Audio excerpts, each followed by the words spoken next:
Hello, I'm John Scott. I'm the director, founder of Irish Modern Dance Theatre, and you're very welcome to our festival, Dancer from the Dance Festival of Irish Choreography. Dancer from the Dance is a gathering of 32 Irish and Irish identifying choreographers from Ireland and the USA. And it crosses national borders, practices, ethnicities, and generations. I'm very, very happy. This is our second edition of the festival. It's a festival that exists in both New York and in Dublin. We were potentially frustrated with the festival this year in realizing it due to the situations around the coronavirus pandemic. But Greta Burke, my manager, and myself, and all our partners and all the choreographers have been in close dialogue and worked together to realize the festival despite any obstacles. And I think it's a testament to the unity of the Irish dance community and our determination to keep going no matter what. And we're very, very excited. It's a total of 19 events over 5 days. There are performances, screen dance, classes, workshops, and also now tonight's panel talk, which I'm very, very excited about. And I'm very, very happy to welcome our panelists. But before then, we couldn't do this without the support of our sponsors, the Arts Council of Ireland, Culture Ireland, Dublin City Council, News Talk FM, and our partners, Dance Ireland, the Irish Arts Centre, Dance Limerick, Centre Culturel Irlandais, and Project Art Centre. So now, one of the things that was very, very important in making the festival in 2019 and in 2020 is our close relationship with our friends in New York, the more than friends, our family, our colleagues, the Irish Arts Centre. And I'd now like to introduce Aidan Connelly, Director of the Irish Arts Centre, to say a few words of welcome and to tell us about the exciting developments happening in Irish Arts Centre, which is going to be a home for the entire Irish artistic community, a home, from Ireland to New York. Thank you, Aidan. Thank you, John. Hello, everybody. As John said, I'm Aidan Connelly, Director of Irish Arts Centre. Greetings from New York City. I'm here live from the construction site of the new Irish Arts Centre, which will be an international cultural home, multidisciplinary home here in Hell's Kitchen. For those of you who don't know, Irish Arts Centre has been around since 1972, but really over the last decade, including an important conversation that we had with someone named John Scott just around the corner from here, a beautiful little French cafe, as part of our artistic consultative process to reimagine what an Irish Arts Centre might be in New York City. What exactly does that mean? And so we are coming, more than hundreds of interviews and millions of dollars and one global pandemic later, towards the finish line of that project. And what you see behind me is the fruits of that creativity and that labor. Indeed, you see some of our wonderful construction team working at safe social distances with appropriate PPE to help us realize that dream. And so we're thrilled to have the opportunity to be a part of Dancer from the Dance and to continue our dialogue with the artistic community, with the dance community in Ireland and here in New York and across the country. So we thought it would be fun to just give you a glimpse of construction, sort of where things stand. I think we'll have an opportunity to get into a little bit more detail at another time in the festival, but maybe just to offer a glimpse of hope and a sense of the discovery that awaits us on the far side of this very difficult situation for us. We are looking forward. We honor the artists who are a part of Dancer from the Dance and indeed across the range of disciplines that we work with at Irish Arts Centre. We thank all the organizations and funding entities that are coming together to make this festival happen this year. And of course, to you all for watching. Have a great festival. Thank you, Aidan. And one of the things that has been really, really important over these difficult months for all of us has been the wonderful complicity and support of the team, I must thank hugely Greta Burke, the company manager of Irish Modern Dance Theatre, who I haven't seen in the flesh since early March, but we are practically married on Zoom, and Greta has helped bring the whole festival together with me. I just couldn't do it without her. Also, Michelle Cahill, who's doing amazing work on marketing. Luca Truffarelli, our filmmaker, who's editing the programs and has been a wonderful artistic accomplice and collaborator. I want to thank Chris Ignacio and Conlett Stanley. Conlett Stanley is our production manager and Chris is our web manager. And also the backup of Justine Doswell, together with, as I said before, our sponsors and our partners, and also the Arts Council. Carl Wallace, the festival's director, and Victoria O'Brien, the dance advisor from the Arts Council, and Liz Meany have been very, very helpful and supportive to helping us to keep going with all of this. Now, another very important part of the festival has been the ongoing classes and workshops. So it's not just a festival about performances and showing work, it's also about process and about development. And we're very, very lucky to partner with two development agencies, with Dance Limerick and with Dance Ireland. I would now like to introduce Sheila Creevy, the Chief Executive of Dance Ireland, who are running the classes and workshops for us every day this week. And we couldn't do it without any of you. So I'd like to hand it over now to Sheila. Thank you, Sheila.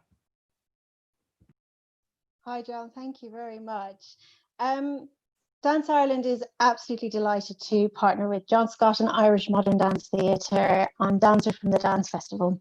We appreciate the enormity of the task you have undertaken in bringing together this event under such extraordinary circumstances, and we are absolutely really pleased to be doing our bit in support of the workshops and the classes, especially when our studios are closed and we're in the process of starting to reopen. We've discovered so many ways of sharing dance, of engaging in physical activity whilst apart, but still coming together in some way, and you'll see that over this week. Dance Ireland is Ireland's national dance development organisation and the representative body for the professional dance community in Ireland. It is at moments like this when our community gathers to present who we are, when we connect with audiences to share our art, when we open up dialogue and debate about what dance is and could be for society, that I am most proud to work in support of dance. I am proud to have seen the resilience with which the dance sector has faced the many challenges in recent months. We've been extremely active, we've come together, we've connected, and we've made such extraordinary efforts to share our art, and this is a really great example of this. I want to congratulate everybody involved in Dancer from the Dance Festival, and I look forward to a wonderful week ahead. Thank you.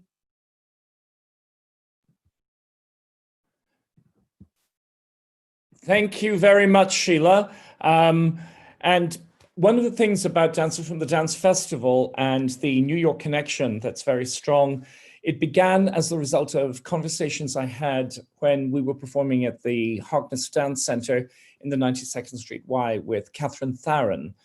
And the idea for the program came from Catherine's curiosity and desire to see more Irish work and to know what was happening in Ireland with Irish choreography. So special thanks to Catherine Tharon for starting the seed. Last year, we brought 13 choreographers to New York and also to Dublin and showed the work. And that was a mammoth undertaking and a very rich encounter. This year, with our limitations, we have gone up to 32 choreographers. I am so proud. This would be nothing without the generosity and the support of all the choreographers. And it's really, really dedicated to all of you. Now, I would like to introduce a message from Maureen Connelly, the director of the Irish Arts Council, who sent us a message today. She is unable to be here in person, and we now are going to listen to Maureen's words. Thank you again.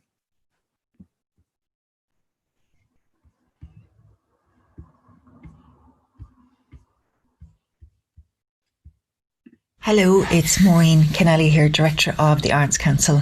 I'm delighted to say hello as you launch Dancer from the Dance this evening.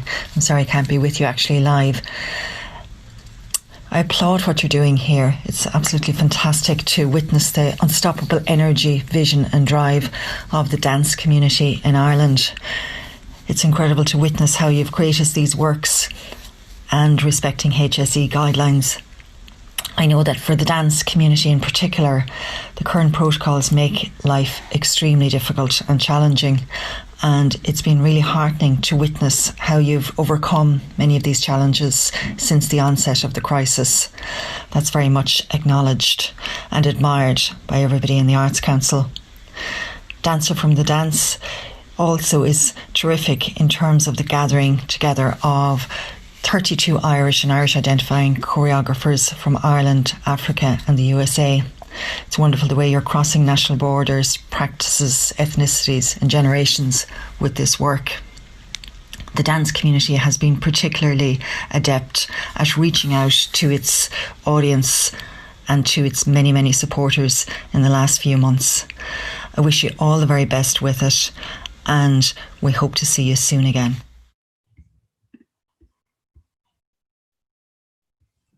Thank you very much, Maureen. They're the words of the Arts Council Director, Maureen Connelly. And I think it comes as a great reassurance and a wonderful boost for everyone in the dance community to hear those words of support and reassurance.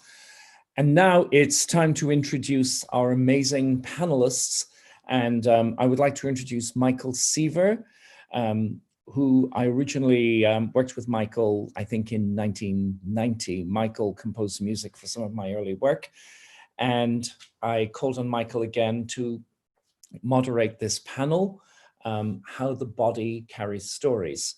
So I'd now like to introduce Michael Seaver and our wonderful panel, Linda Murray, Morgan Bullock, Tobi Omoteso, Seona MacReamoinn, Sibéal Davitt, Siobhan Burke, Fearghus Conchúir, Rachael Gilkey, Louise Costelloe, and Laurie Uprichard.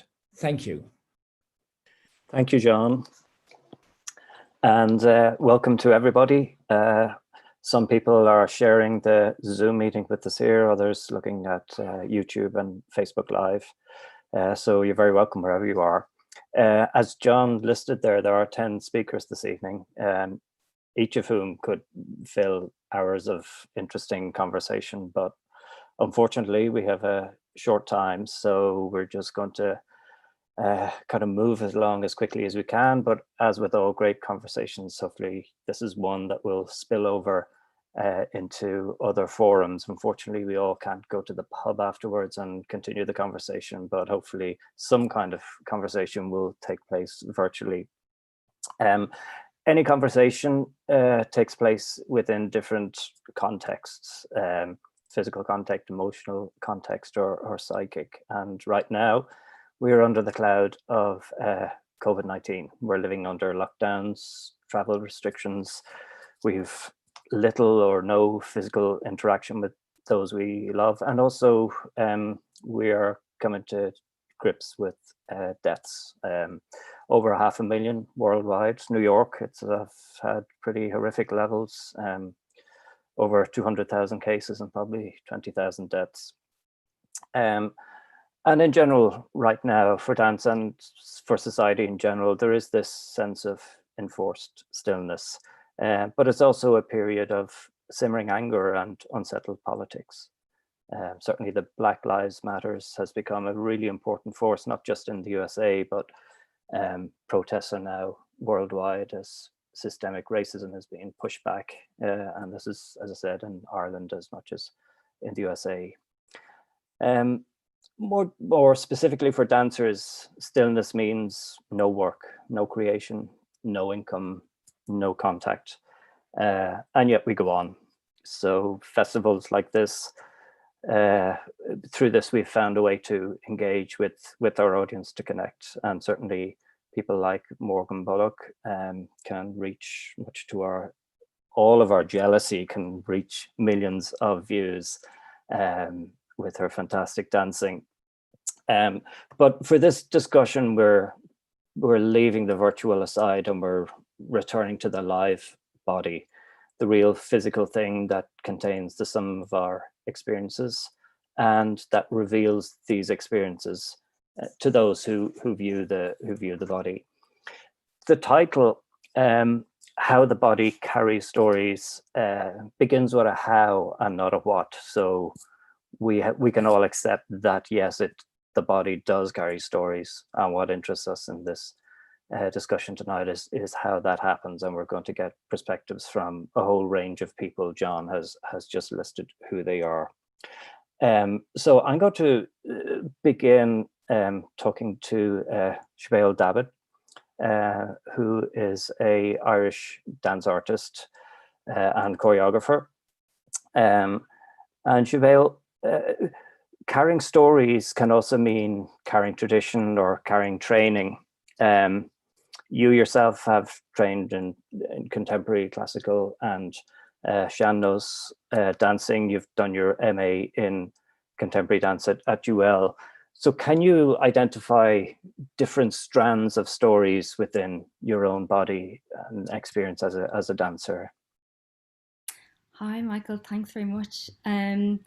Yeah, I think this is an absolutely fascinating topic, and I was really thinking about it today. I was trying to write down a few thoughts on the matter, and um, I do work with a lot of different styles, but I feel like the traditional is very kind of apt when it comes to talking about this, and the idea of passing down through generations, and um, you know, yeah. So say from my perspective, I learned my dancing, my sean-nós dancing from my mum, and then she learned her dancing from her granddad.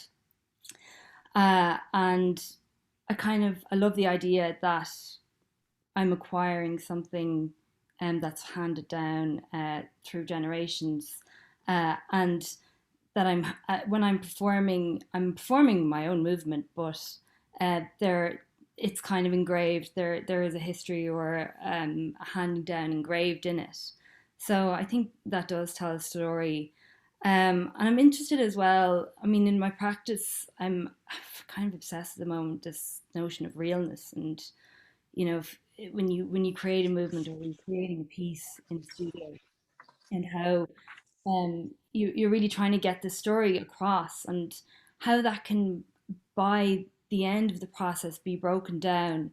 So say, how does it make it through rehearsals, and first of all research and development, and then tech, and then performance, and finding that story and the realness every time. So yeah, I suppose for me it's that, trying to just hang on to it, and um, keep the story going, I suppose. Mm-hmm. And so that sense of realness, I mean, is something very honest within the body. That's something that we can see through if it's not real. Definitely. So it is something that you definitely have to tap into.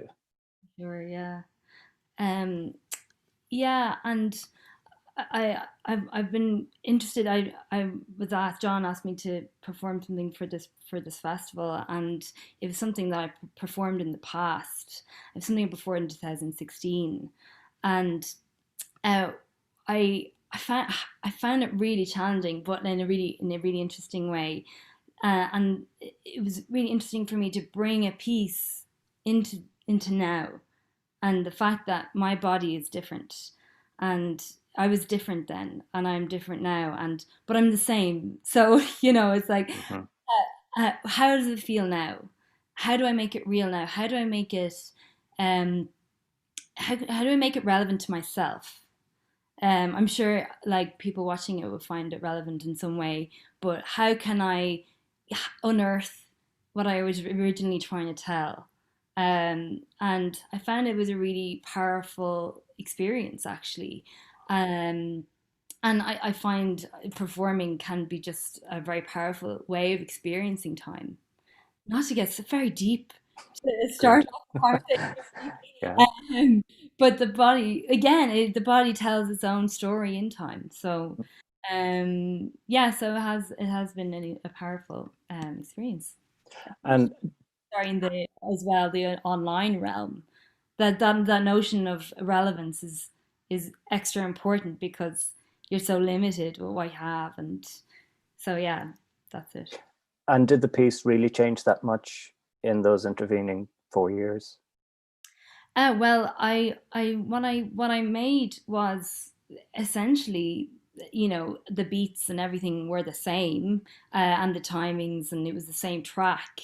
But obviously, I was in a site-specific space, and yeah, it did change, and there was a lot of frustration, and I think when I made it first, there was a lot of frustration, but now it felt more like some of those frustrations had been kind of worked out, and then that there were new ones being unearthed, and obviously now all the tumultuous, it's such a tumultuous time politically and everything. It just felt like there were new things to be frustrated about, Mm-hmm.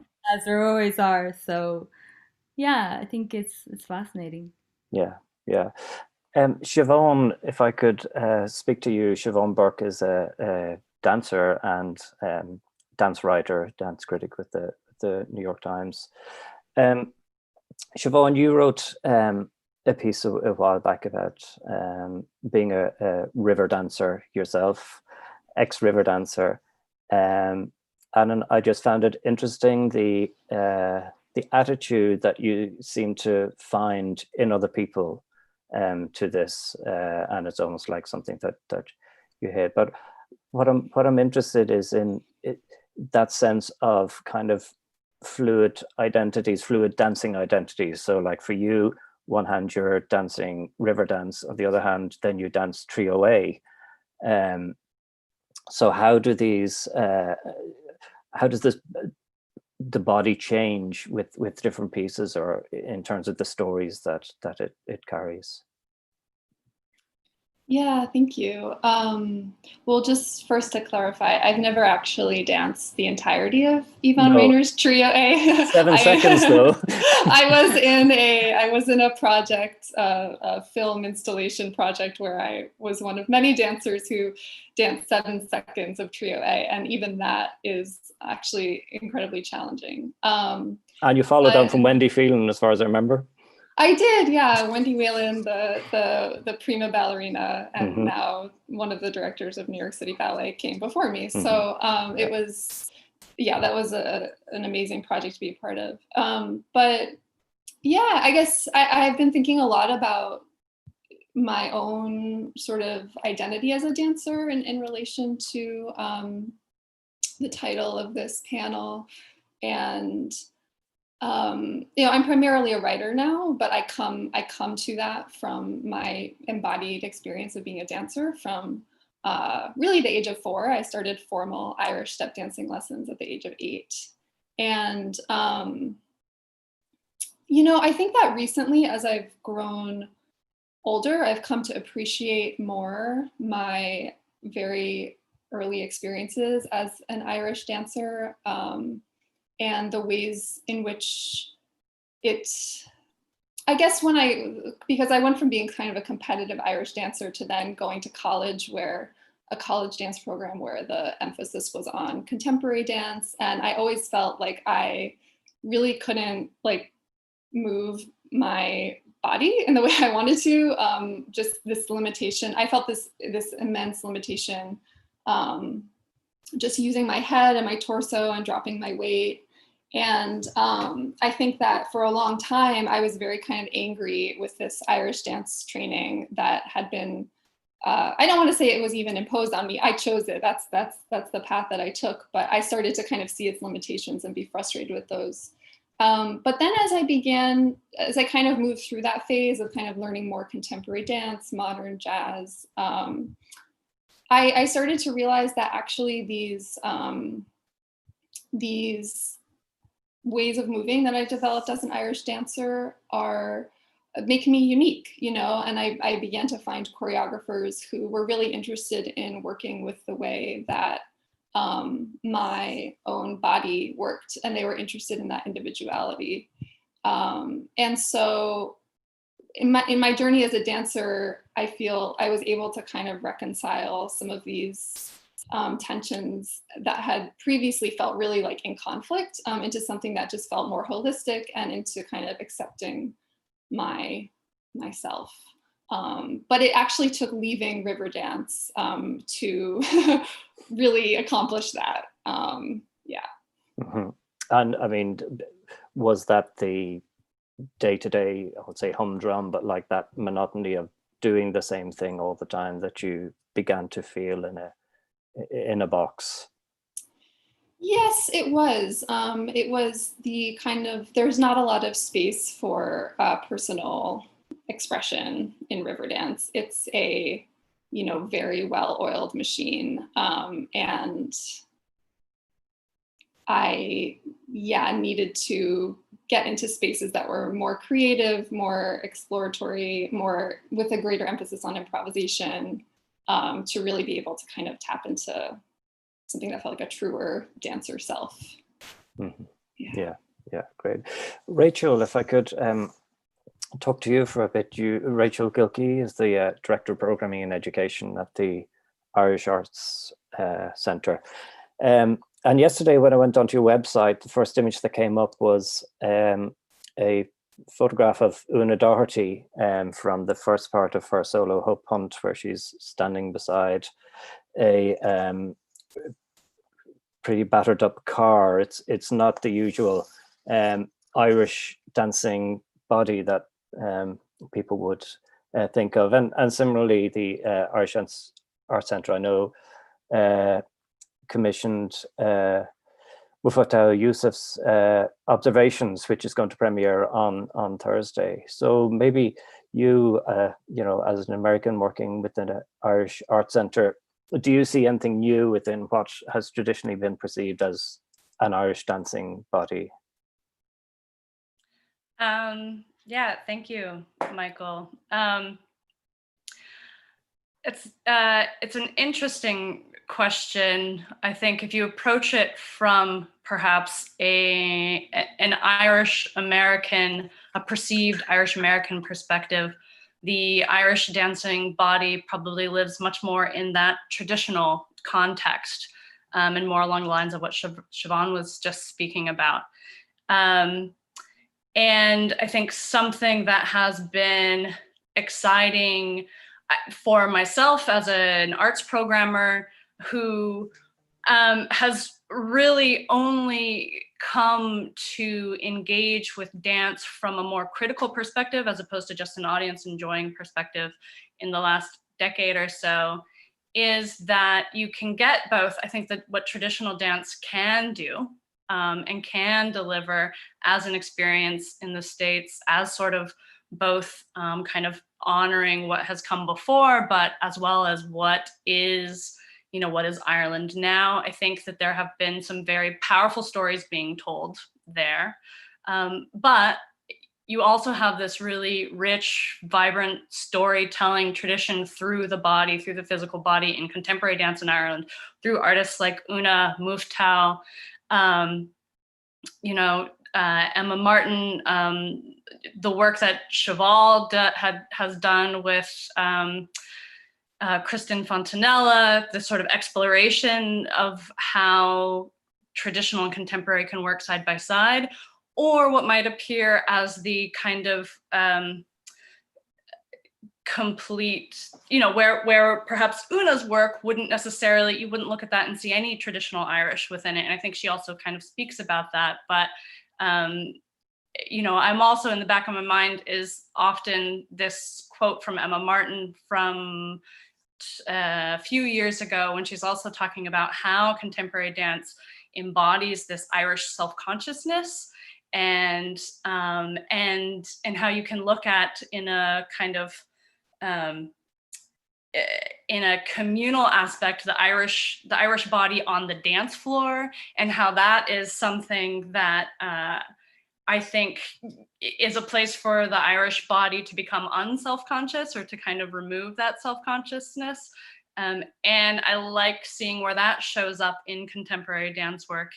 as an organization in New York, the ability to be able to present that in the past in partnerships in other venues like Birchnickoff Arts Center and 92Y and La Mama, but soon to be able to present that in our own home as well, as a way to show these contemporary dance artists and the stories that they're telling that are Irish stories, the stories of the Irish body, but and sharing that with New York audiences and New York dance audiences who might have a different perception of what the Irish body might be. Yeah.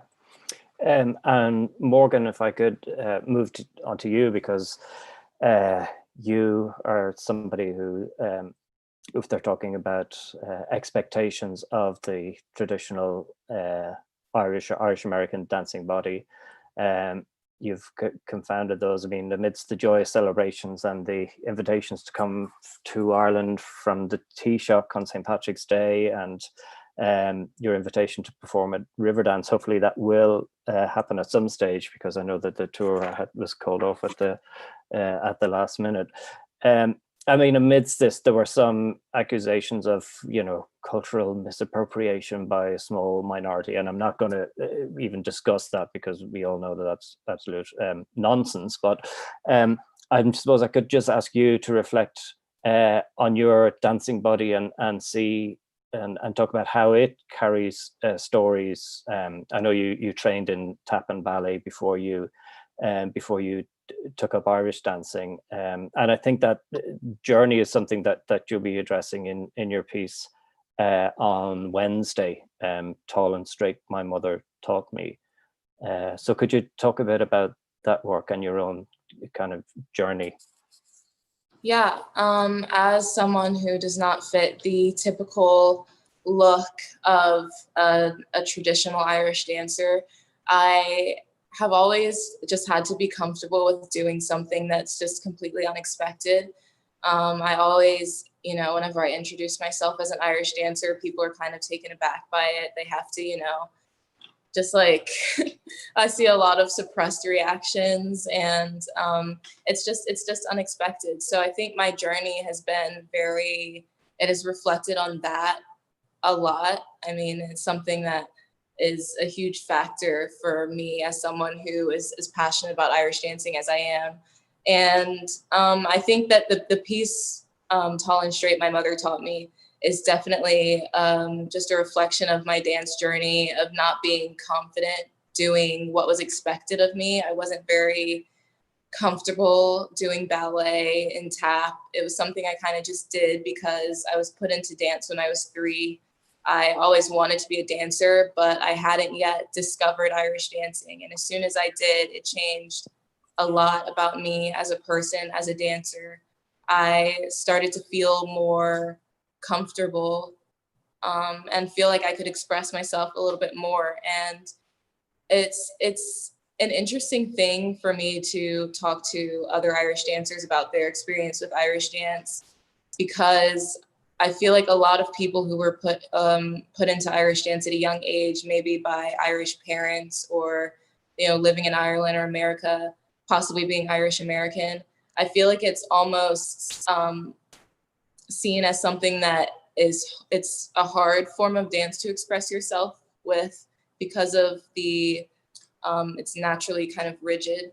But I had a kind of opposite experience as a dancer, going from training with ballet and tap to Irish dancing. It kind of just felt natural to me as a dancer. And the piece that I did, it was honestly uncomfortable at times for me to do things that weren't really Irish dance. I feel like Irish dance carries throughout anything else that I do. And I think that just kind of goes to show how big of a part of my life it is as someone who trains in the art form.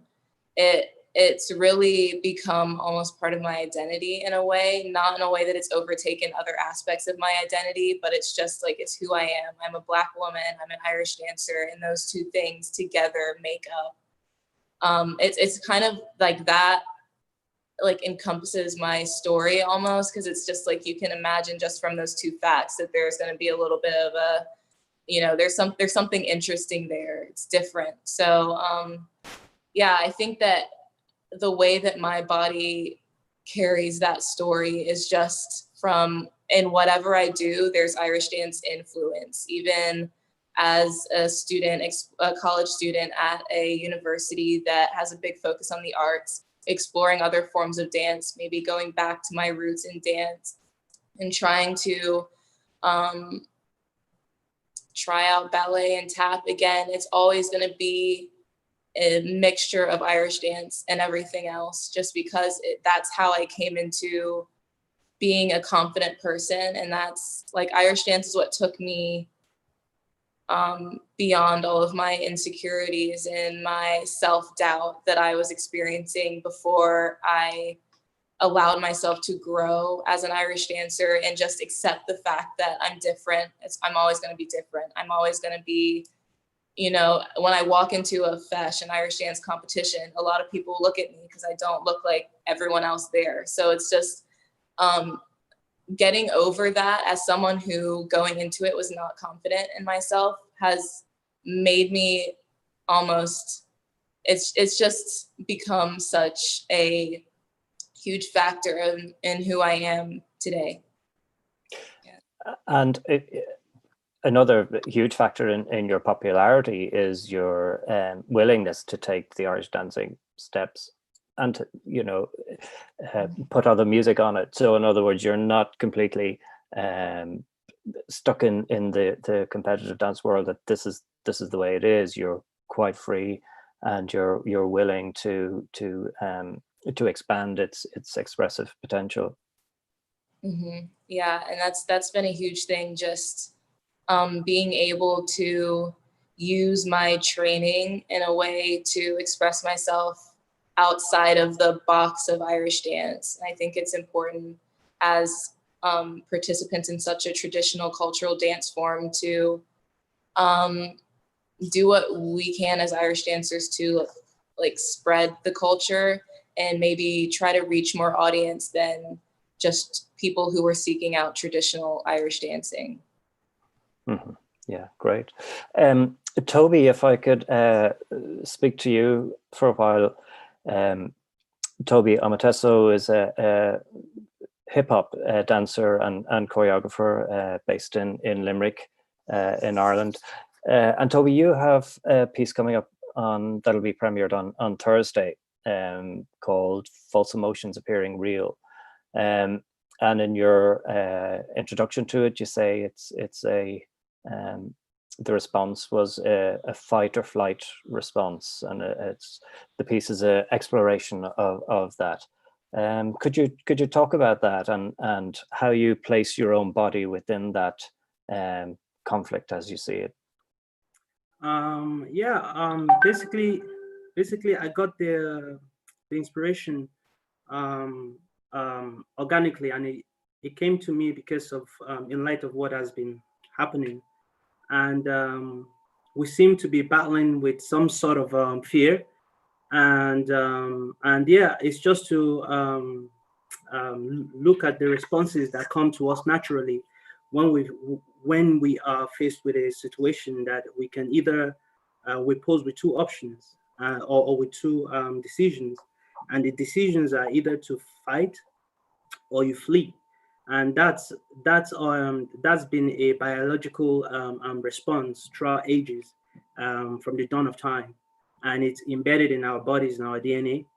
And so for me to then naturally just kind of hone in on that to see what I can actually portray or bring out or show in terms of movement, the music and the location, and to bring it back home to myself in a personal journey that I have been through, whereby I had the option to either fight or flee, fight to flight response, and naturally I most of the time choose the fight, because I'm just I'm just like that. Well, not that I'm just like that. My environment, my background, my upbringing, my family, society have made me like that, you know. And I'm glad that I chose to always fight, and not fight in physical form. There's different types of fight that you can have, and yeah, and even in some situations, fleeing. So the flight or flight response, the flight could be also a fight, depending on the context that you're looking at it at, or from. So it's a very interesting whereby bringing that into the current situation that is happening now. We could choose. So for example, now I'll use myself for example. I could choose to let the situation affect me, and be a victim of that situation. I can, you understand, that is happening, or I could decide to, you know what, I could turn it around and use that energy for some to tackle it a different way, or see it from a different perspective, or use it, or use it as a stepping stone, or you understand. So I've always seen there's always I've been I always see the fight, and I always see, because by putting myself in that mentally and physically, it allows me to see many options that people that choose the flight response might not see, you know, and it's just training that muscles that we naturally, because it's easier in some situations to be hit with those with that rush of emotion to act, and the first thing and most time is to flee. That's the instinctive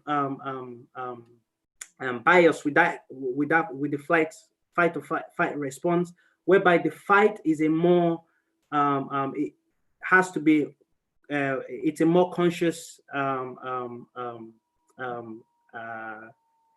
it's a more conscious ability or thought process, that okay, you choose to want to do something about the situation. So it puts you in a place whereby you are consciously actually choosing to stand. Yeah, and that's why I chose to explore that in the piece that I'll be showing. Mm-hmm. And did you find within your own physical body those two physical sensations? Yes, definitely, because I don't want to give it a lot of the piece away, but sure. But in the different environmental structures in the piece, brought a different element to my movement and to my bodies, and then even in the locations, how I have to move, there's a very real imminent threat there in those locations. So using that as a catalyst throughout my body to actually channel that. So I didn't. There was no one time I was detached from those fight or flight emotions or feelings. It was with me throughout the piece, and especially what is happening in society really brought that home, you know. So I really fully embodied that. Yeah, great. That's really interesting, and I think hopefully we'll return to this later, because I know that Siobhan, you've written about dance as protest within some of the Black Lives Matter demonstrations. But for now, I just want to push on and maybe talk with Louise, who's the program, Louise Costelloe, who's the program manager at Dance Ireland. And Louise, John told me that you were the one who actually came up with the phrase, the body can carry stories. So we owe you. Thanks for coming up with the title. Can you just talk about what that, what your understanding of that phrase is? Thank you, Michael. I suppose I was a practicing artist up until sort of 2012 when I moved into programming and producing. And I've had a really sort of privileged existence within that, to see a lot of work and to talk with a lot of artists. And I think some of the things that sort of have stayed with me about that, I remember something that Liz Roach said last year when we did a podcast with her, was about the power of presence of the dancing body, and about how you have to stay with your particular language and have resilience about that. And I've also, we had a 30th anniversary, a lot of conversations around that at Dance Ireland last year, in looking at the very particularity of people within the sort of the pioneers of contemporary dance in Ireland. To me, it seemed really obvious that they were sort of looking at new ways of expression to tell different stories and to bring different bodies into our sort of performing context in Ireland. And having spent time away from Ireland, sort of a few years ago, I was reminded when I returned that there's something very radical about the language of the body in a society which has a really strong literary and verbal tradition. And that's something that personally draws me to dance over and over again. And that's how it operates sort of at the edge of consciousness. And I have to credit a colleague, a European colleague, with that phrase. But it can cross borders quite easily. It can get through the sort of the world of words, and it can get to the heart of things really quickly. I remember seeing John Scott's Fall and Recover. I actually reviewed it for a UK magazine in 2005, and it was just massively eloquent about the different experiences, but it didn't say a word. And it was the very liveness of it was I found it really affecting. And I think this has stayed in my mind as I've traveled through different countries, and just in terms of how international the dance community is. Even when a choreographer sets work, it becomes something different depending on who dances it. And I also think we have a new generation of dancers who are willing to cross boundaries between art forms and make multidisciplinary work, and look for ways to say things differently. And I think we're seeing a lot of these stories, as particularly in festivals over the last few years. I think it was one of the most exciting things about coming back to Ireland was seeing how younger artists are working together, and while there are connections with the traditions, both in contemporary dance and in traditional dance, I can see how people are recreating that around what is very much our contemporary life in Ireland. I feel in some ways that dance is far ahead in terms of being radical around the kind of bodies and stories we have in our public space. And I suppose that's really what informed the thinking around the title. Great. Laurie, if I could move on to you. You're independent curator and producer, it says here, but most people in Dublin will know you from your time as artistic director of the Dublin Dance Festival. And John reminded me earlier when I was chatting to him back in 2010, you had a symposium at the festival called Many Bodies of Contemporary Dance. And that was the year that Ryman Togue was there. Jeremy had brought over Heidi Latsky, and Terry O'Connor had created a solo for Jean Butler. So can you talk, not necessarily about specifically that, but just how you see the many bodies, not just, I suppose, of contemporary dance, but of dance in general? Sure, thanks, Michael. It's great to be here. When I was thinking about this topic, I realized that a lot of people, a lot of dancers, both African-American dancers and Irish dancers, have spoken to me about the accumulation of abuse and repression in their bodies. And I thought about how to talk about that but those aren't really my stories. So it didn't seem totally appropriate.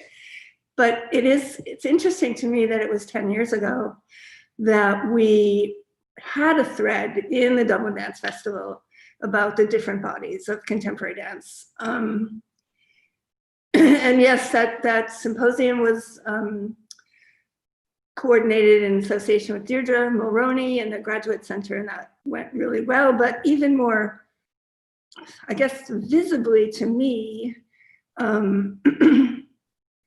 seeing those young Irish dancers working with Raymond Hogue and Young People of Voices, as well as the differently abled bodies in Heidi's GIMP, and the nearly 80-year-old, at that point, Yvonne Rayner, on stage, you know, also Sylvia Grabodi in her tight dress, if you remember that, at the Cube, and David Bolger and his mother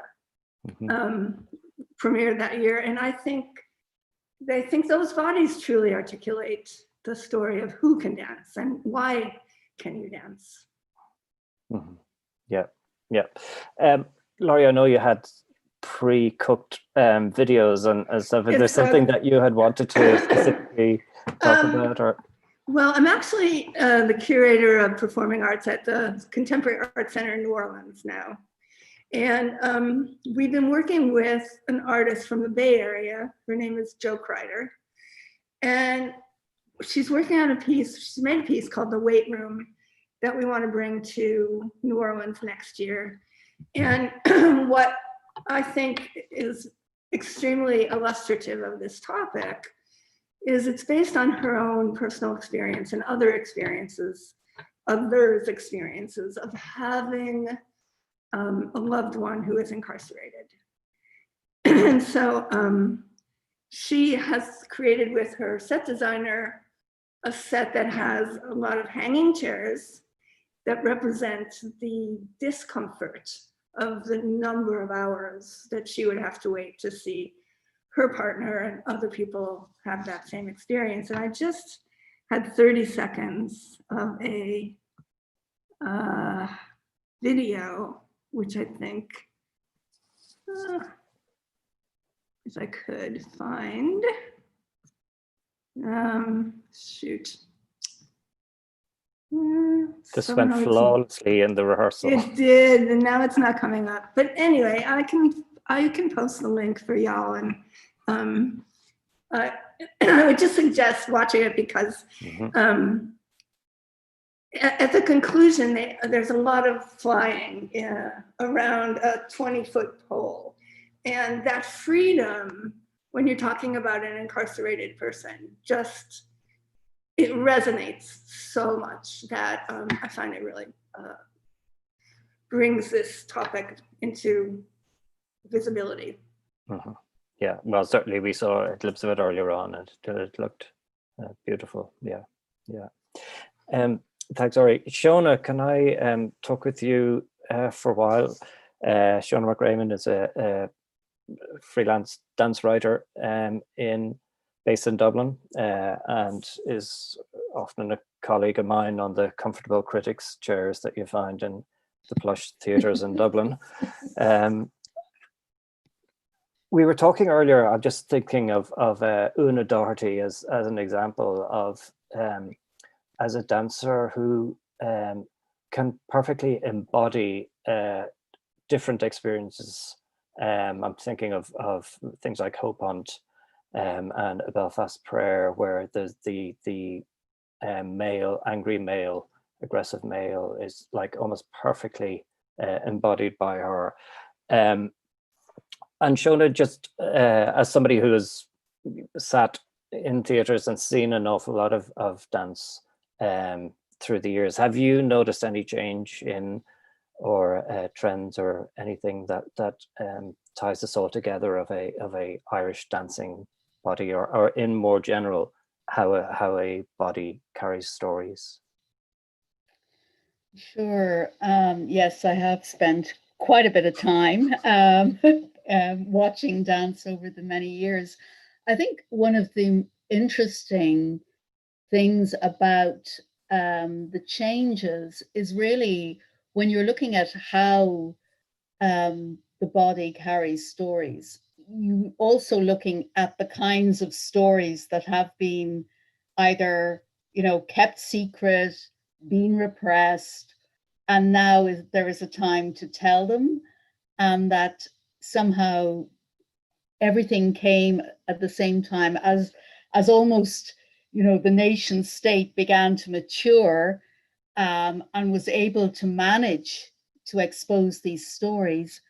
I just felt dance and the language of dance seemed to me to be the best form for articulating whether these were transgressions of the body, of the Irish body, where literally, and how you do that, and dealing with uncomfortable subjects that really, in a sense, had to do with the body, and how we as a society were able to look at that differently. And I just felt dance, as I think it was Louise just talked about, how it was almost ahead of itself, the curve, in a maybe drawing on the power of dance as a language, and mining the ambiguity of that language, which allows you to deal with the kinds of conflicts or challenges,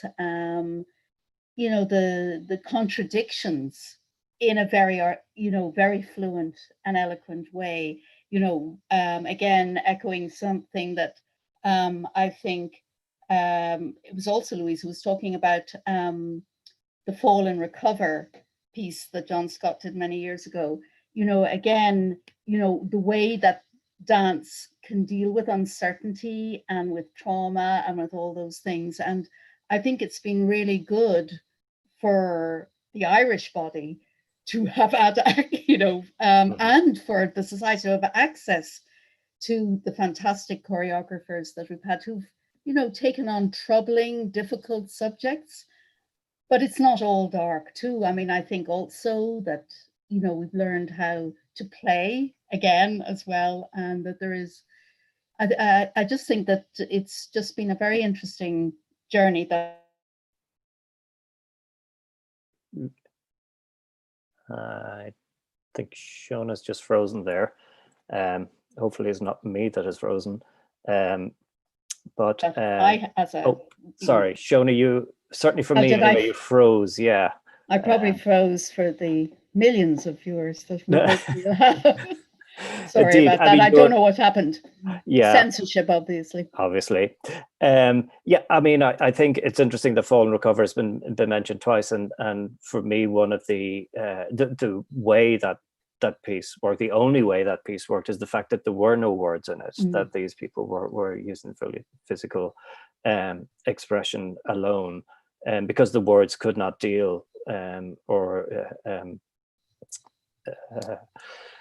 couldn't deal with the issues that were there. The other thing I was thinking as well, Sean, is that oftentimes theatre companies here have collaborated with dance companies when words have failed them as well. Yes, absolutely. And I think that that's also been a very interesting way, because of how movement just in itself can be so expressive, can maybe not just tell the story, but give and even, excavate something else below the words, the kind of pre-verbal, of that, of an emotion or a situation. A few years ago, I had the opportunity to see Sylvie Guillem, the marvelous Sylvie Guillem, in A Month in the Country, Frederick Ashton's A Month in the Country. And at the end of it, I mean, her body just is so expressive and articulate and moving, in the sense of kind of lost opportunity or loss of, and it brought to mind immediately that closing scene, or not the closing scene, but one of the scenes in of Peggy Mike in Playboy of the Western World. And again, that kind of, but where she was almost lost for words, as she said, I've lost the, newspaper in the Western world. And just that scene, exactly that thing, it mirrored, but it was even more powerful when there was no words. Mm-hmm. Yeah, great. Fearghus, if I could turn to you. Fearghus Conchúir is a choreographer and dancer, originally from Untitled in Waterford, now back in London.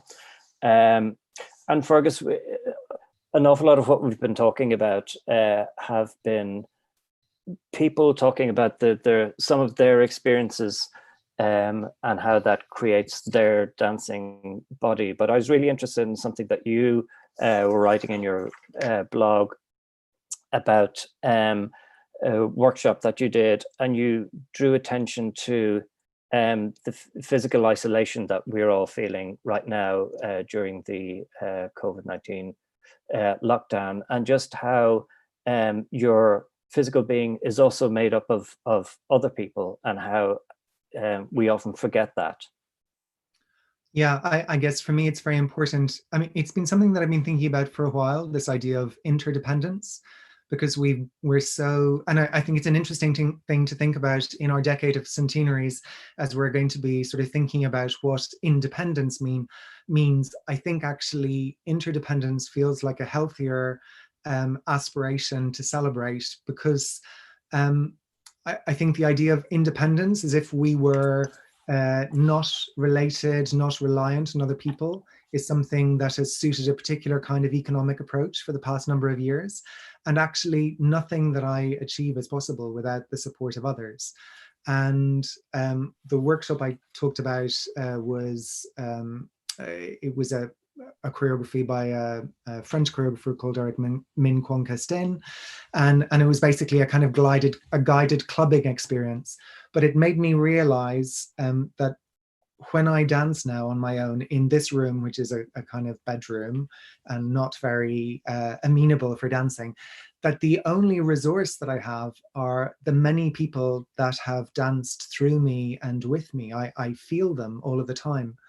But that starts to make me think about, in this context of telling stories, for me, it's very important that I work in contemporary dance. So as in, we're in an art form where we get to make new stories. We make decisions. It's not just about passing on inherited stories. And so it's about taking that form and translating it in a way, we'll say, that Sibéal or Morgan do in relation to traditional Irish dance. There is that exploration.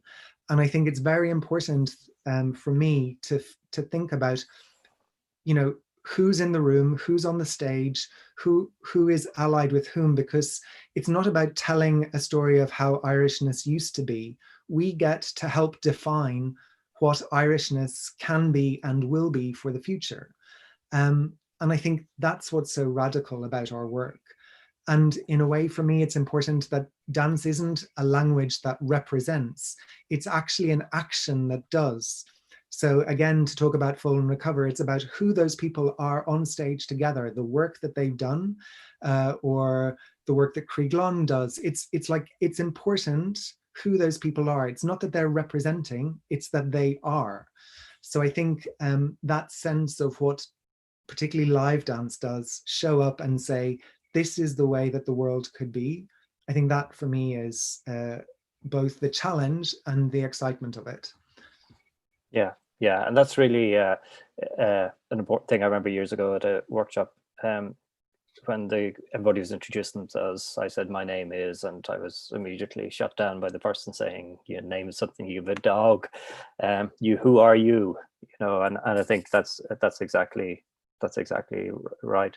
Can you talk a bit about the piece that you and it's kind of a bit of a reworking, isn't it? Latex. Yes. So Latex 2020 is, John in fact had asked us if we wanted to revisit work that we'd done before, and particularly at this moment, in a way, honestly, in my home in London, the idea of finding kind of creative stimulus, of thinking about doing something new, is very difficult in this situation. So I made a deliberate choice to kind of reconnect with things that had resourced me before. And so I went back to work Cure, which was made by commissioning 6 other choreographers, so dancers and a visual artist that I'd worked with on Tabernacle. And I'd commissioned them to make work, them having made work for me as artists or as performers before. Now it was for them to make work for me as a soloist. So this piece is the section that Sarah Brown, who's a visual artist primarily, has made.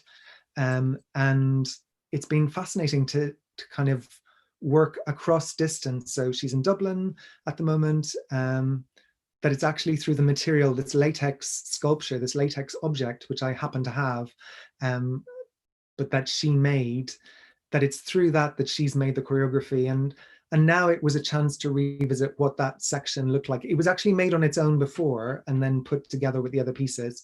And now we've sort of detached it, looked at it again and thought, with this body now, this time later, in this context in London, what does it mean? Mm-hmm. Yeah, fantastic. Linda, finally, can I talk to you? You're the curator at the Jerome Robbins Dance Division at the New York Public Library. And I suppose as an archivist, hopefully you can give a nice bow on the top of this, but you also have a huge, broad historical viewpoint on this question of how the body tells a story. So what are your reflections? Yeah, and I think a lot of people have touched on it in different ways today. But when I think about the body carrying a story, I always think of what Martha Graham said, that the body never lies. And we've talked a lot about the fact that Ireland's cultural legacy is based on our gift with language, but words can be very problematic and deceptive. And even when we're attempting to be truthful, there can be a multitude that's concealed beneath that doesn't surface up. And so dance for me is, it's a space where the most honest mode of communication is at our disposal, because it benefits from being highly individualistic. That is, it's my body and my movement, but it's also universally understood. And for me, no other form can allow one to more fully express your cultural and kinetic specificity within that form of global dialogue. I was thinking through this weekend about the notion of the body carrying a story forward, and I see it in several ways.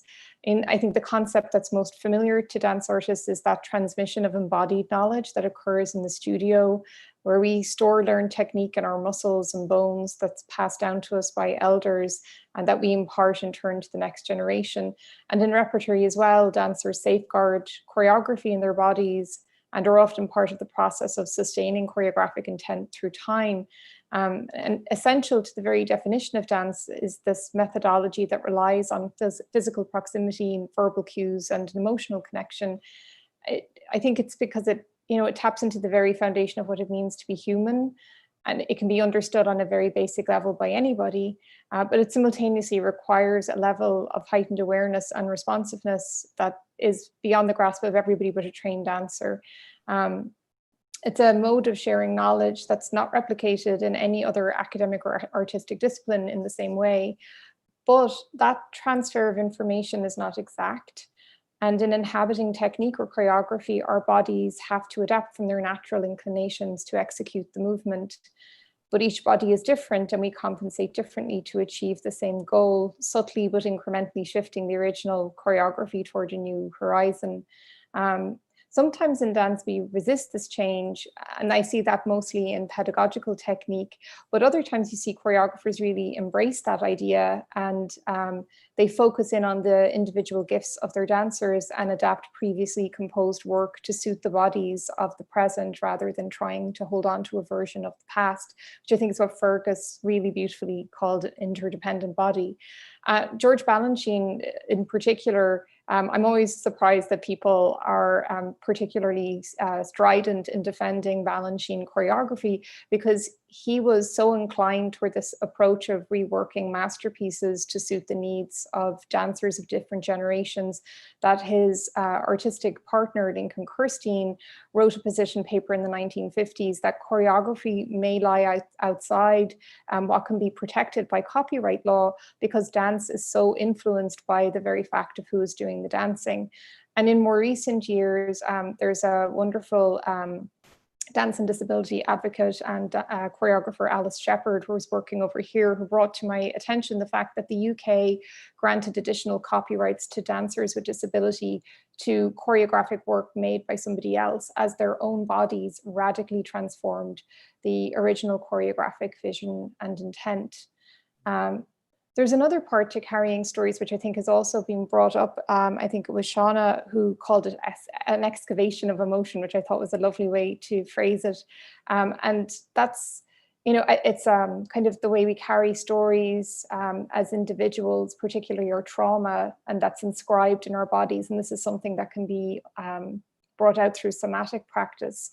On a granular level, it can be about your own lived experience, but extrapolating out, you can explore whether collective trauma and grief manifests itself across a national core. I have to admit, I was a bit of a late adapter to this way of thinking. When I was dancing, my knowledge of my body was about the pain, the physical pain I experienced, and I would have totally denied that there was this murkier emotional kind of scar tissue that could be lying beneath. But I've since had experiences that has brought me around to a different way of thinking. When I think about what I do now in my role as you know, the person who oversees the largest repository of dance material that we have globally, I'm always struck by the fact that archives themselves are very much about individual emotion and physical presence. And yet dance, which is so much an embodiment of these ideas, has for most of history been relegated beyond the boundaries of archival space. Dance itself is about inhabiting the present to the exclusion of all else in that sort of sense of performance, but it is also the connective tissue that holds together our cultural memory across bodies. And so I find it, I've always struggled with that notion that dance has never been able to find for itself until quite recently a space in our cultural memory. Archiving itself is an act of remembrance. We safeguard materials, not for the inherent value of the object itself, but rather to cherish the narrative it contains. As a species concerned with recording our history, we innately understand the importance of placing material into an archive. There's an archival theorist called Terry Cook, who I often quote. In 2011, he made this declaration that we are what we keep. And the article that he wrote itself was about the history of appraisal and what it means to select material for archives and museums. But at its core, that phrase cuts to an essential truth about the practice of archiveship. As human beings, we instinctively place value on any items that survive across time, but we ascribe special meaning to items that are purposefully kept. The knowledge that those who went before us took extraordinary measures to ensure the safety of particular objects informs our reading of them, and we assume legitimacy of those items as part of our cultural legacy. So placing something in an archive assures its longevity, not just physically, but as part of the continuum of intellectual and artistic inquiry. Space museums is finite, and we're defined by the history that we curate for ourselves. So if we are what we keep, what we don't keep is what we eliminate out of the narrative. When the division I represent began collecting in 1944, the entire field of dance was all but absent from protection and legitimacy of archives. Archives and museums are built on the collection of tangible artifacts, and dance lacked the ability to provide a core manuscript. So I think that this work that John is helping us to undertake today of acknowledging the centrality of the body as an archival site and a space where historical and personal narrative is cherished, it's essential for dance if it's to be afforded the same protections and rights as the rest of the performing arts. Yeah, great, thank you. That's very eloquently said. I think now we're going to open up the discussion to everyone. And just before then, I did get a private message from John to say that some of the dancers did speak words in Fall and Recover, and I think the point that I was making was that the process of making it was a non-verbal process. And I remember talking to John at the time, and had they had a theatre practitioner who was asking them to write down or tell their stories through words, then that would have been a different and almost impossible to have achieved what was achieved in Fall and Recover, that it was the very non-verbal nature of their engagement with their past and their embodied wounds that spoke most eloquently, and that was the success of the piece. So I think we are going to broaden everything out, as I said. I don't know, I know some people, it's probably been almost an hour since they spoke, so if any of the early contributors want to comment on things that were subsequently said, we can do that. I'm still waiting for the screen to go into so I can see people. But if not, then I might just touch on something that Tobi had mentioned, and to say about Siobhan. Siobhan, I know that you wrote about dance as a protest in the Black Lives Matter demonstrations for the New York Times. Could you maybe talk a bit about that? Sure. I also just wanted to point out that there is a question in the chat. So yeah, perhaps I think it's several important questions. So okay. Do you want me to speak to that and then go to the question? Yeah. Okay. Yeah, I recently wrote a story that was looking at dance as a part of the protests that have been happening recently globally, but I specifically spoke to dancers in 3 US cities, in New York, Chicago, and Minneapolis, about what it means to them to dance and protest. And I guess one inspiration for the story was that at that time, I was seeing a lot of, well, first of all, just to say that in New York, it feels and has felt since the beginning of June, like there's just been this incredible kind of like revolutionary energy and spirit. And it's just been an incredible thing to be a part of the Black Lives Matter protests here. It's a privilege to be able to be part of them. And the story kind of came about looking at the kind of contrasts between the images of police violence that I was seeing coming out of protests, which were just like filling my Twitter feed. There was a lot of, I mean, as everybody knows, there was just a great deal of violence inflicted on protesters by police in the early days of these protests here. It's continuing to happen. It just happened yesterday at the Queer Liberation March here in New York and at other places. But in very early June, I was seeing just a lot of these images of the ways that protesters were being harmed. And in contrast to that, because my kind of social media world is so dance focused, I was also seeing just these incredible expressions of joy, resistance through the expression of joy that was taking place at protests, and also really interesting kind of cross-cultural expressions of cross-cultural solidarity happening through dance. So one of the groups I talked to was the leaders of an Aztec indigenous dance group that's based in Minneapolis, who has been really active in Black Lives Matter protests in Minneapolis for several years. They kind of come out, they don't think of themselves as performers, really.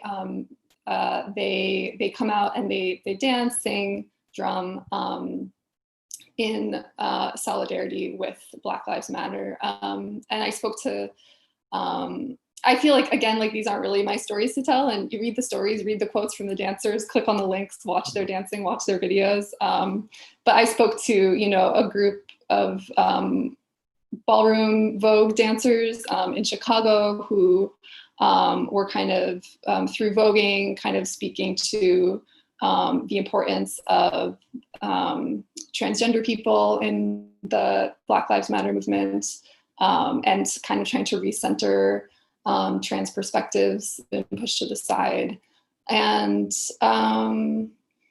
anyway, I think that for me, that was a way of bringing attention to the joyousness, resilience, and also that was kind of happening alongside this violence. And I also don't want to, one thing that came up in the story is that dance is not always a celebration. It's not always an expression of joy.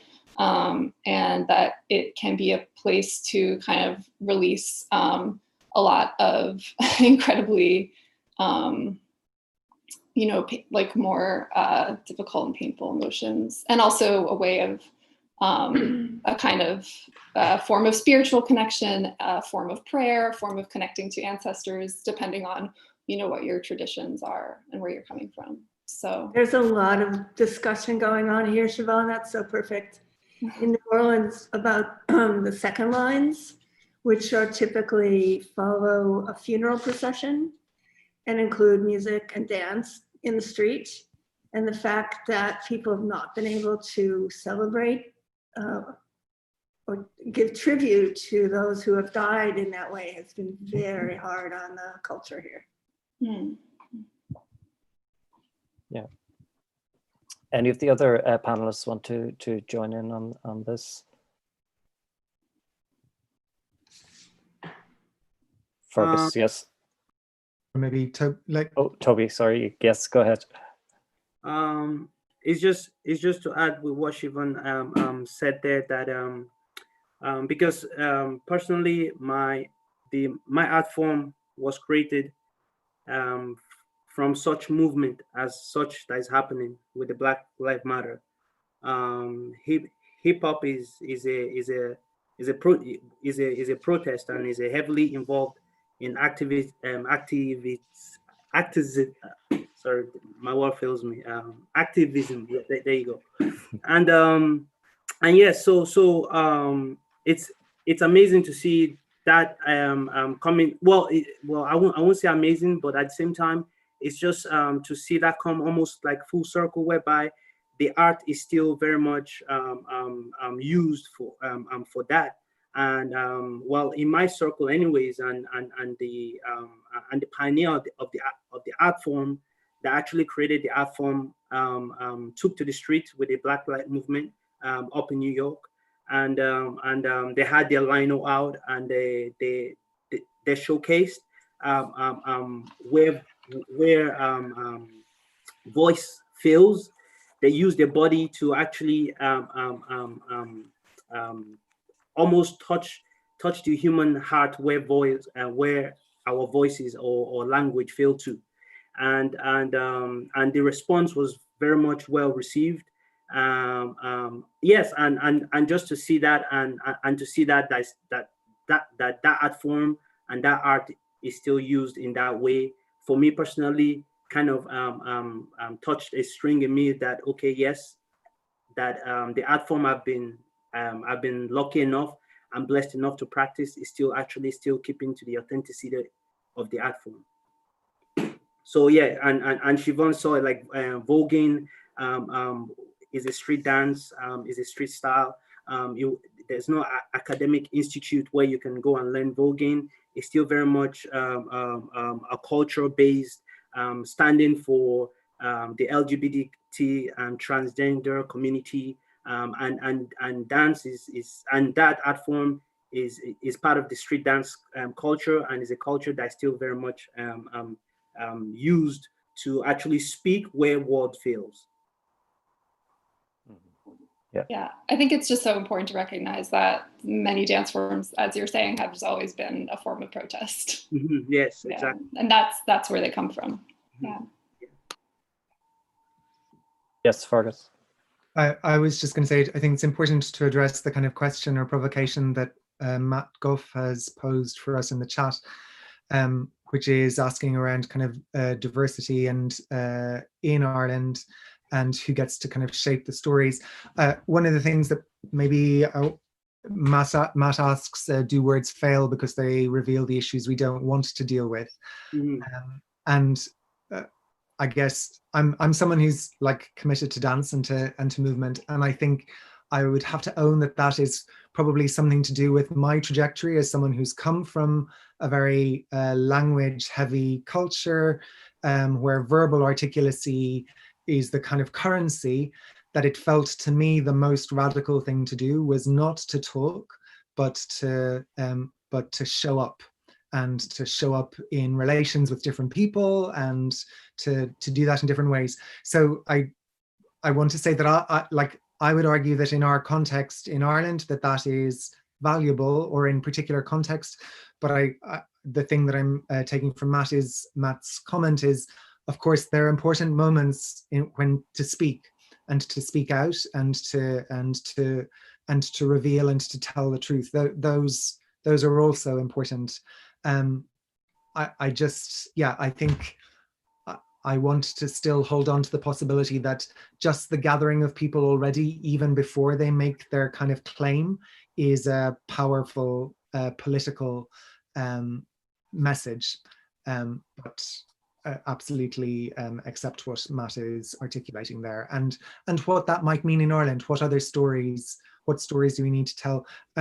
I hope some of you will know that I did work for 2016 around Roger Casement, and one of the things that attracted me to Casement in that moment of thinking about how we defined our national identity was that he was someone who, anti-colonialist, international, exposing human rights abuses in the Congo and in South America for indigenous communities in South America.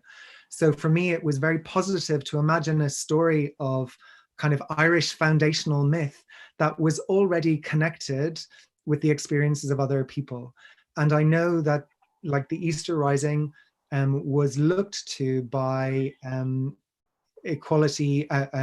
equality campaigners in America, African Americans, Jamaican Americans, emigres like Marcus Harvey, as an example. So there are moments, there's experience for us that is solidarity, but we also have to own up that now, as privileged white people, we have the privilege of whiteness. So we have a history that we can draw on, but we also have a reality that we have to face. Mm-hmm. Sorry, John, you wanted to join in? Yes, Michael. Listening to everyone, thank you. The contributions are so thought-provoking and very inspiring. One of the things that I thought about when I was asked about having the festival was who is Irish and who is allowed to be Irish. And I wanted to collaborate with American artists who have an Irish identity. I contacted Jean Butler last year, Dara Carr, Sean Curran. But then it was also very important to me to bring Mufataw Yusuf, born in Nigeria, but raised in Ireland, living in a small village, Trim. And I think I was given the greatest gift in 2003 when I started working with survivors of torture at Spirazi, the Centre for Survivors of Torture in Dublin. And I was working with people who maybe had been in Ireland for months or maybe a couple of years, living in hostels. And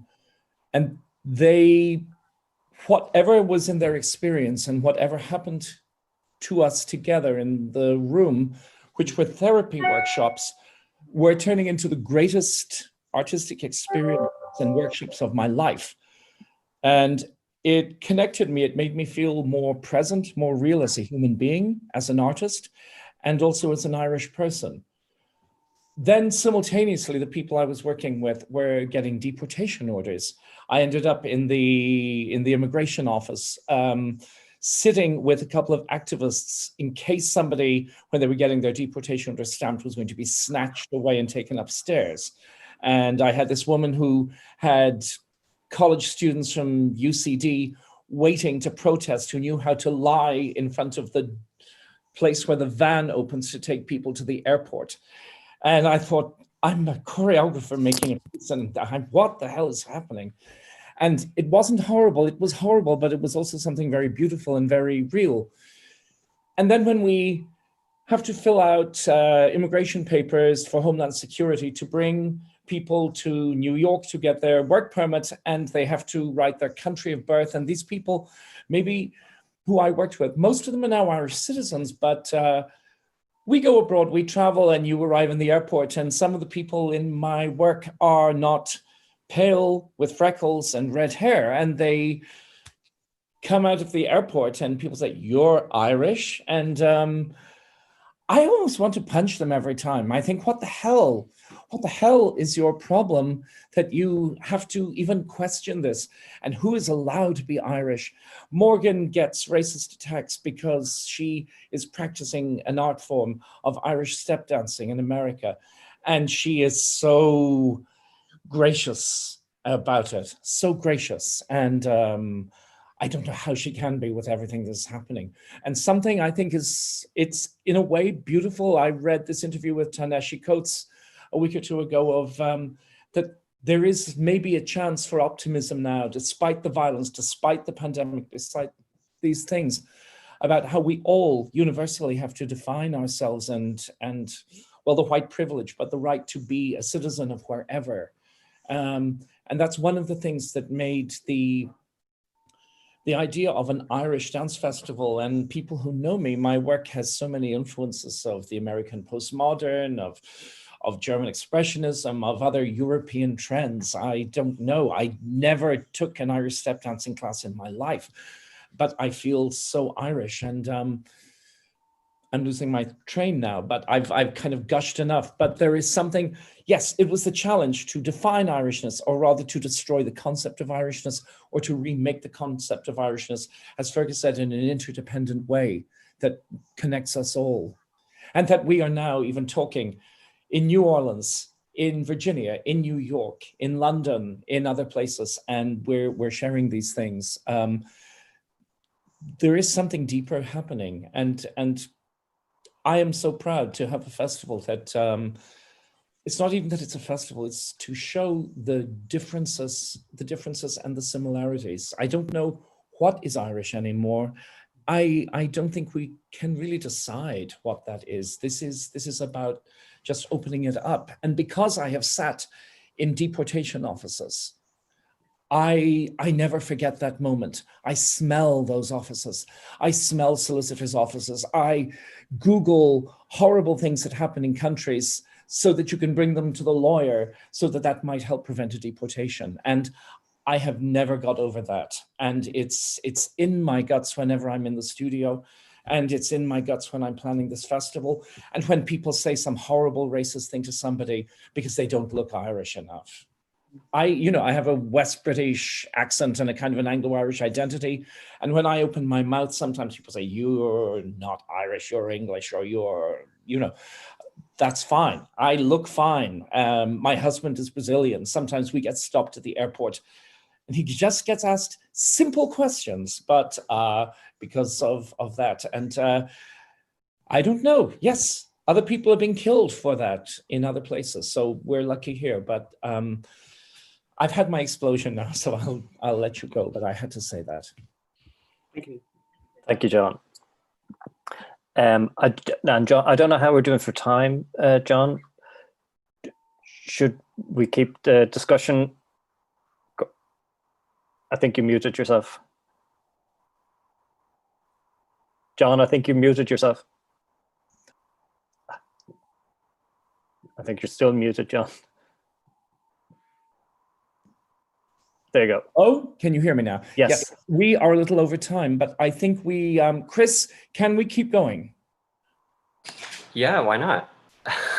We have there's a certain window that the meeting is reserved for, but if people want to stay, I think we can keep going. Great.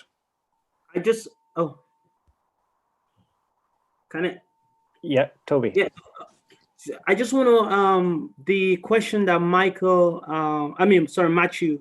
posed in regards to seeing, especially the first body of the message, whereby it's saying, especially after the white word, but just to bring attention to that, because it's a very important question, because for me, I did not see the first time I got interest in theater was when I saw Taboo Flow. Dublin Dance Festival brought Taboo Flow. They're a group of I think they're from Rwanda or Senegalese, or I can't quite remember, and they shared their artistry, and there was a Q&A as well. And then I saw John Scott piece as well, and his work. And then I saw Catherine Young. And to be honest with you, those are the pieces that have inspired me because they touched a part of me that I've never been actually been allowed to be touched, or almost like ostracized stage, because it's the work is only for for kind of certain kind of people, and there's hundreds of like me here in Ireland, whereby they don't feel as if there's enough work out there to portray the ethnic minorities, and I'm not even talking only about Black and colored skin. I'm talking about the traveling community as well. I haven't actually seen any work from traveling community, but having said that, there is actually a group of amazing group from Waterford, from the traveling community that actually make pieces for their community. But having said that, but basically my idea, what I'm trying to say is that not until I saw those pieces on stage that I, as a Black Irish kid or adult or whatever, that's the only time I really identified with something, and something was instilled in me, because before that I could not identify with anybody that was that's been on stage or that is on stage or whatever they're trying to portray on stage. And it's very important that the diversity going forward, whereby dance and performances are targeted at different demographics, not just a set of demographic people. Because if not for those pieces, I would not be the Tobi I am today. If not for me seeing that performance in Dublin Dance Festival of those 6 individuals that they brought down, or seeing John Scott pieces, or seeing Catherine Young pieces, I would not, the Tobi you see here would not be here today. And just to end real quickly, because I have a 19-year-old brother that was born in Ireland, and again, there's hundreds of them. When they keep facing resentment in every section or every section of society, what happens is hunger brews in them. Something destructive start brewing in them, and by the time they get into society, all they know is been anger and resentment, that they're going to have to vent that out somehow, in some shape or form, and most of the time it's going to be destructive. If we look at the UK, there's and even in the States, I work in those communities where I work in those communities, so I know firsthand. And because I know, even my brother of 19-year-old now, there's something inside of him that is almost be like, I'm being rejected in my own country, you know? Can I? Yep. Sorry. No. Yeah, I think somebody was. So thank you. Thank you, Tobi. I just want to expand on a few things. I think, firstly, just to know that Tobi is the first person who said Black Irish, and up until then, the conversation has been African American. I think that's really important in thinking about who we think is what we think is an Irish body. That my comment about the Dublin Dance Festival, the notion of asking where am I now in the current climate, being white and ableist, so being white bodies and able bodies, is incredibly problematic when we recognize the inequality that COVID has brought us. And Tobi makes the really clear point. It's about bodies feeling welcome because they are spoken out towards.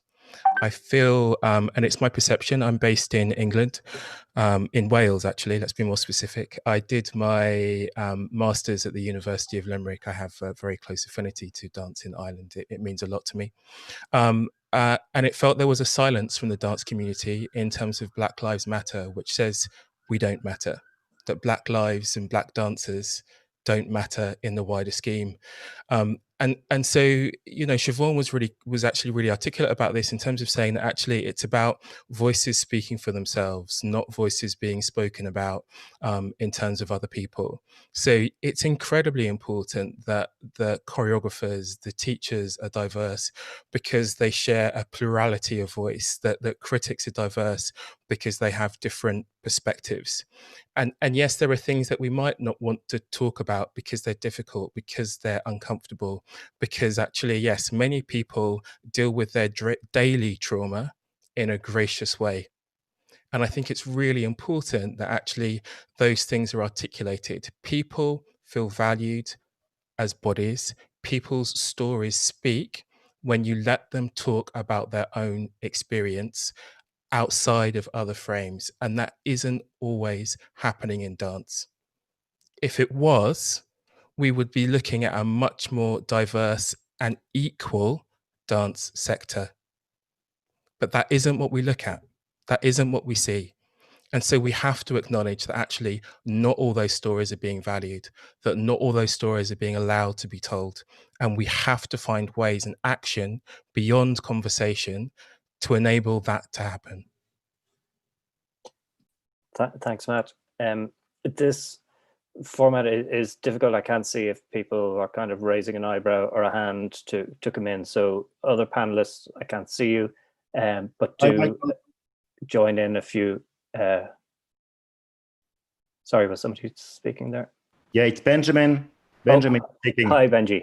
Hi, everyone, and hi, Matthew. I'm happy to represent Dublin Dance Festival as part of this panel discussion.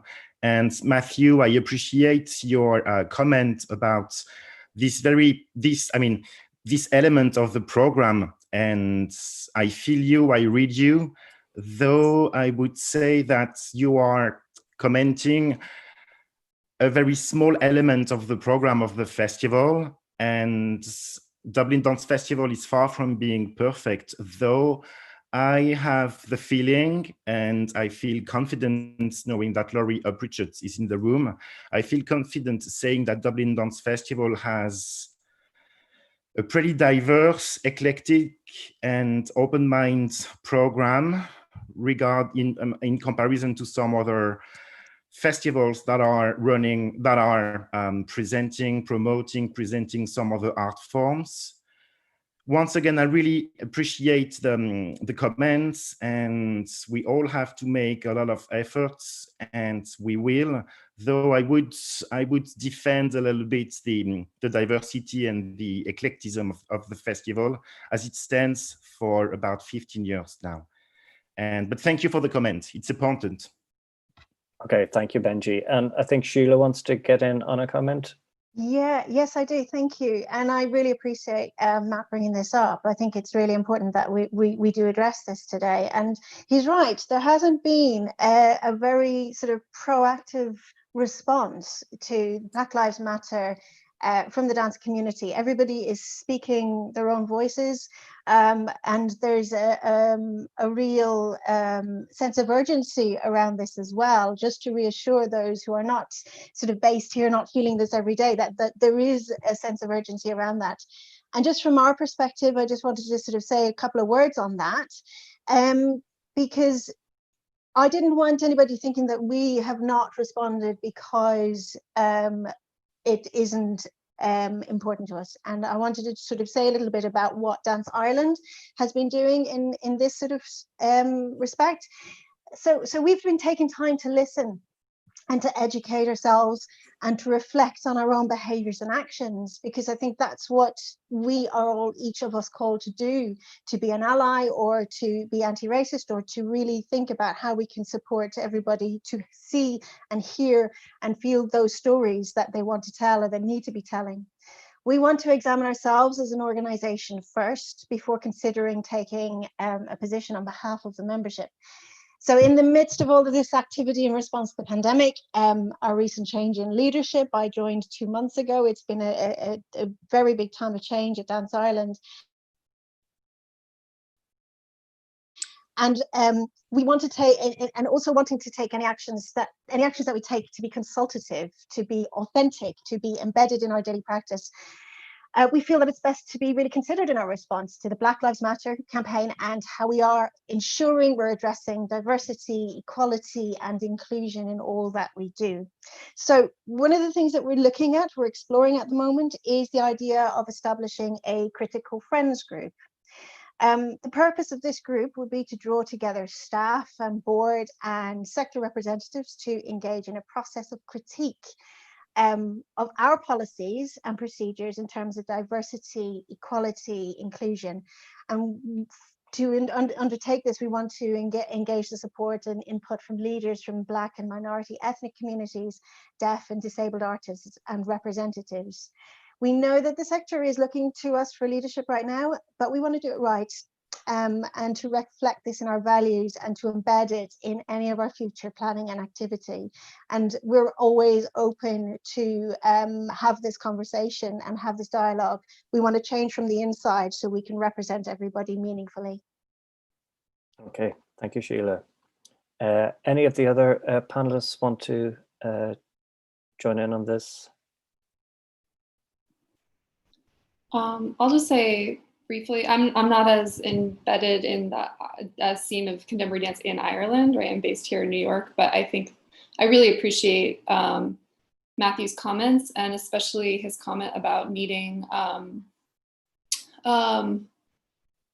greater diversity of perspectives among critics and historians. Right now, one thing I've been thinking a lot about is just the whiteness of dance criticism, of which I'm a part, and thinking about, I feel very strongly that we need a greater diversity of perspectives in dance criticism. People who are going to see different things, ask different questions, shape stories in a different way, and also artists speaking from their own experiences, writing from their own experiences. So I just wanted to kind of, I guess, recognize the importance of that aspect of your comments and questions, Matthew, and thank you for bringing that into the space. Okay, thank you. Anybody else want to join in on that? Okay, there was a question from some of the Facebook comments. One of them here is a person wondering how the panel would respond to how they see the relationship between your work and the industries that support you. They say in the US where I work, there's a very bourgeois perception of who has access to work and also who can participate in it. Working within Irish traditions or pushing against them, do you feel this is similar? And if so, do you ever challenge this? How? Anybody want to comment on this? Seona. Oh, no, sorry. You just popped up there. Yes, sorry about that, Michael. It was just I had been going to comment on the previous discussion, but sure, that's yeah, fine. go ahead. We've moved on, so that's absolutely fine. No, do go on. I mean, really, all I wanted to say was that I think it's really important, but also kind of interesting that this whole discussion in the panel today has actually really, as we've gone through the various perspectives on the body, that we've actually moved and I think through Shauna's frozen again. Oh, hopefully she'll come back. Am I back? And Or unless that's me that's frozen. It's you, Michael. Can you hear me? Yeah, keep going. Okay. I just, what I think is that this panel has approached the whole story of the bodies, and I'm so, I suppose in a way, relieved and excited by the fact that we have now moved into, I suppose, in a territory that brings us both into a new social, cultural, political arena within our, not just the dance community, but within the wider cultural and general public community, about how we are looking at diversity and acting on it. So I was delighted to hear what Sheila Creevy had to say back from Dance Ireland, but I think Matthew's comments and just, you know, obviously require a bigger space and a more discussion at a further time. Mm-hmm. Absolutely, and people can probably see that John has said that himself. Definitely, it's a bigger discussion, as we said earlier on. That as with all good discussions, it should continue, and this should only be the start of it. Is there anybody else that would like to, from the panel, that would like to join in? There's a group of artists in the US that has formed a group and under the title Creating New Futures, in response primarily to all the cancellations that happened and the power imbalance between the artists and the presenters. Again, most of the presenters being white, and the artists just feel like they've got to step up and speak out. And I think it's been really useful. There's a long document that you can find on Facebook under that page, Creating New Futures.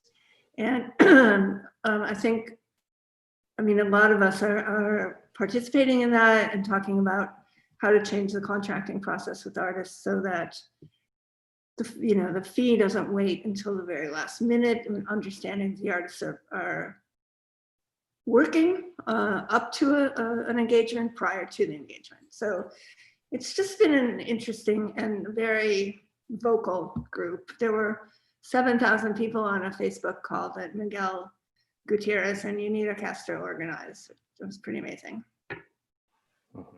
Thanks, Laurie. Stephen Batts from Derry has sent a question in. I don't know if you can see it, but he makes the point that how the body carries stories. To go back to the symposium title, I have some issues with some issue with the language / conceptual assumptions. I have a strong intuition that the language we use places hidden constraints on how we think and communicate and dance those issues. Interesting. Anybody like to take that question up? That the language itself is a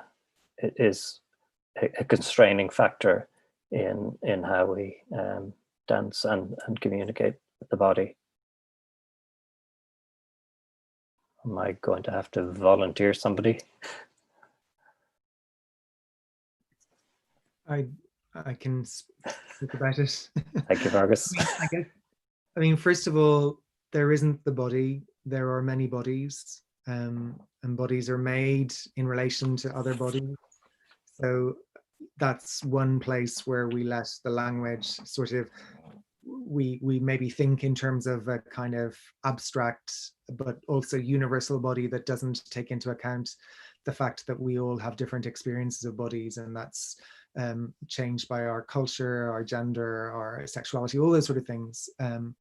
So in that respect, and I think I would agree, because we often talk about dance as a language, and I don't think of it in those terms. I think there's a risk in thinking about dance as a language, because then it's thought of in that kind of traditional ballet mind sense that I should be able to decode it in the same way that I understand a sentence.